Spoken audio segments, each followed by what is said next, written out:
sei que não dá a reconhecer, não tá juntando a pessoa ao fato, o Cristiano. Não, vou deixar ele contar. Cristiano, conta aí, como é que foi o seu encontro com Lewandowski?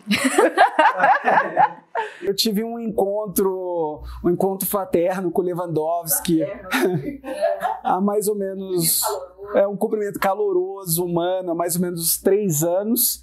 Eu encontrei com o Ricardo Lewandowski, ministro do STF, e eu educadamente, sem desafivelar o cinto do avião, falando baixo, com respeito, com deferência, eu fiz aquele mote que o STF é uma vergonha, que o STF é a vergonha nacional, e o ministro, sem crime, ilegalmente, criminosamente, mandou me prender. Né? Eu fui predetido, né? Tecnicamente falando, sem crime, só porque eu falei que o STF era uma vergonha. Eu fui o primeiro preso político da história da nova República do Brasil. O advogado foi detido para prestar esclarecimentos à Polícia Federal depois de dizer ao ministro Ricardo Lewandowski, durante um voo de São Paulo a Brasília, que o Supremo Tribunal Federal é uma vergonha. No vídeo que circulou nas redes sociais, Cristiano Ascioli aborda o ministro, que aparece sentado na primeira fileira do avião antes da decolagem. Ministro Lewandowski, o Supremo é uma vergonha, viu? Eu tenho vergonha de ser brasileiro quando eu vejo vocês. Você quer ser preso? Eu não posso me expressar? Chama a Polícia Federal, então. Chama a Polícia Federal, então. Chama a Polícia Federal. Chama a Polícia Federal. Chama. Porque eu falei que o Supremo é uma vergonha. Um agente da PF chegou a ir até a aeronave, mas o voo seguiu normalmente. Mas ao pousar em Brasília, o passageiro de 39 anos foi levado à Superintendência da Polícia Federal. Antes de desembarcar, ele gravou outro vídeo. Eu disse que tinha vergonha do Supremo Tribunal Federal. E este ministro me ameaçou de prisão, tão somente porque eu exerci a minha liberdade constitucional. Ao chegar à sessão da segunda turma do Supremo, que começou a julgar o habeas corpus de Lula, Ricardo Lewandowski não comentou o assunto. O advogado foi liberado no final da tarde. Mas isso foi saindo aqui de Brasília ou vocês estavam voltando para Brasília juntos? Nós estávamos voltando para Brasília, a gente tinha embarcado em São Paulo. Você já tinha visto ele? Eu já tinha visto o Ricardo Lewandowski uma vez. Não, mas no próprio voo. Não, na hora que ele chegou por último, mais ou menos, com o Barroso, que também estava, só que o Barroso sentou lá atrás, ele sentou lá na frente. Aí na hora que ele chegou e sentou, eu olhei para ele, eu arregalei o olho e eu falei, será que é o ministro Ricardo Lewandowski que está sentado aqui quase do meu lado? E eu fiquei assim, né? E era ele mesmo. E aí eu falei, eu tenho que falar para ele. Aquele Deus! É um lorde, ele é um lorde, né? Aquele comportamento de lorde. E aí eu falei, eu tenho que falar com ele aquilo que está entalado aqui na minha garganta, né? E aí eu falei. Você que estava filmando? Porque também tem uma filmagem, né? Eu estava filmando, só que eu não filmei para fazer blog, para fazer vídeo, para fazer Instagram. Meu Instagram era fechado até 3 meses atrás. Eu filmei porque, para mim, ele é uma pessoa que não merece confiança. Então você tinha uma expectativa negativa, então, da sua resposta? Tinha uma expectativa negativa da minha resposta e eu queria me preservar caso ele dissesse que eu tinha ofendido ele de alguma forma.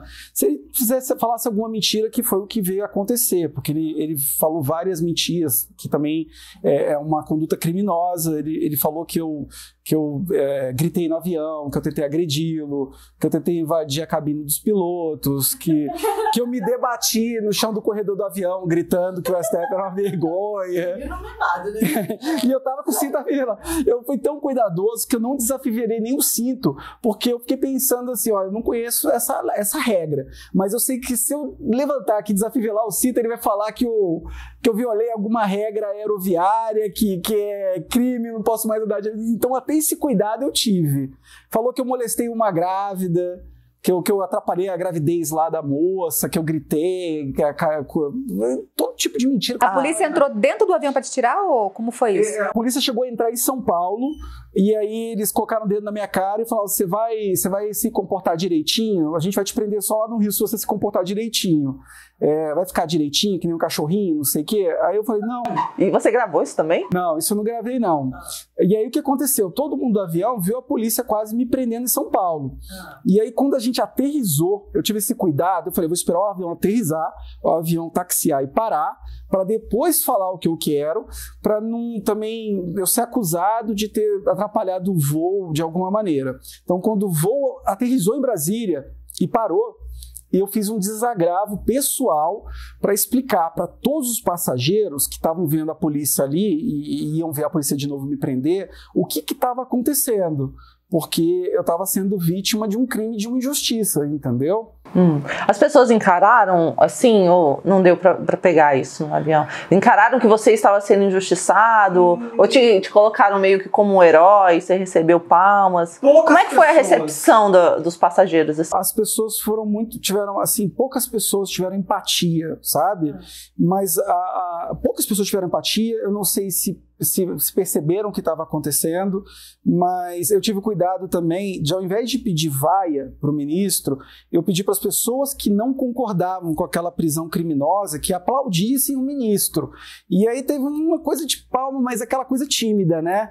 Algumas poucas pessoas deram uma palma, as outras ficaram me olhando. Iam bater, aí já pararam. Aí tinha uns outros estavam com medo, outras que estão com aquela afinidade ideológica que a gente está vendo hoje no país e gostaram ou ficaram quietas, pessoas que estavam com medo.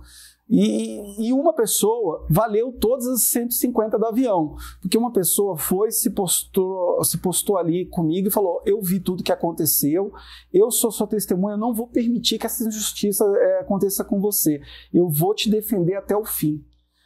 Era outro advogado, será? Não era outro advogado.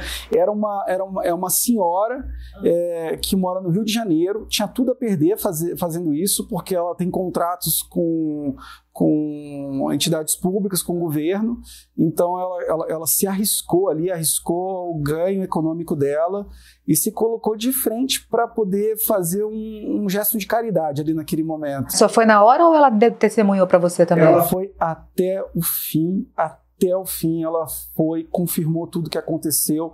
O ministro Lewandowski só agiu com mentiras, com a farsa que ele agiu e toda a conduta criminosa que ele teve ali, porque ele não sabia que eu estava filmando. Ali no calor da emoção, e a forma como eu estava com a câmera, né, não parecia que eu estava filmando, porque eu peguei a câmera de um jeito assim muito discreto. Você vê que ele não aparece direito, eu não apareço de jeito nenhum, mas dá para você entender exatamente tudo o que acontece. Então ele prestou o depoimento dele na Polícia Federal sem saber que tudo tinha sido filmado. E eu sabia que isso poderia acontecer, então eu só apareci com a filmagem depois também. Entendeu? Você arrumou uma casinha pro ministro, é isso? De certa forma, ele arrumou a própria casa dele, porque ele podia, ao invés de ter me prendido, ele podia ter agido com elegância, ele podia ter agido de uma maneira de um democrata, de um guardião da Constituição, e conversado comigo, ou então simplesmente me ignorado. E ele não fez nenhuma dessas coisas. E ele não é um cidadão comum, ele é o guardião da liberdade de todo brasileiro. Qual foi o fim dessa história? Aí você foi... Eu queria saber as explicações para você como também. foi? Aí você foi em São Paulo, no Rio, preso? Eu acabei sendo detido em Brasília, né, por uma pessoa que não era policial, que se passou criminosamente por policial, que é o Alexandre Gorgola, que é um cara da Gestapo lá, que o STF tem um setor de segurança institucional. Aí eles têm granada, tem tudo lá para conter a população, eles ficam monitorando o que as pessoas falam nas redes sociais, entendeu?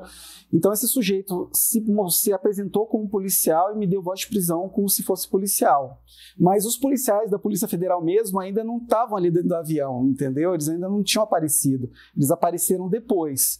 Eu fiquei mais de um ano, né? Foram quase 2 anos respondendo inquérito. Mas você não chegou a ser detido, preso mesmo? Cheguei a ser detido. Eu fui detido, eu fiquei até de madrugada na Polícia Federal, e quando eu perguntava qual crime eu tinha cometido, o delegado policial falava assim: o ministro está decidindo qual crime que você cometeu.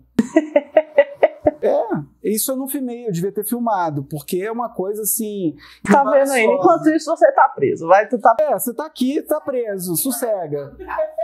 Quem mandou você ser mal educado? Até os policiais deviam estar putos lá. Agora o ministro vai ficar enchendo o saco, tem que estar paparicando esse menino aqui, segurando ele aqui de madrugada. Fica quieto aí. Passarinho que come pé tem que saber o que tem, né? Tu tava falando com o ministro do STJ, né?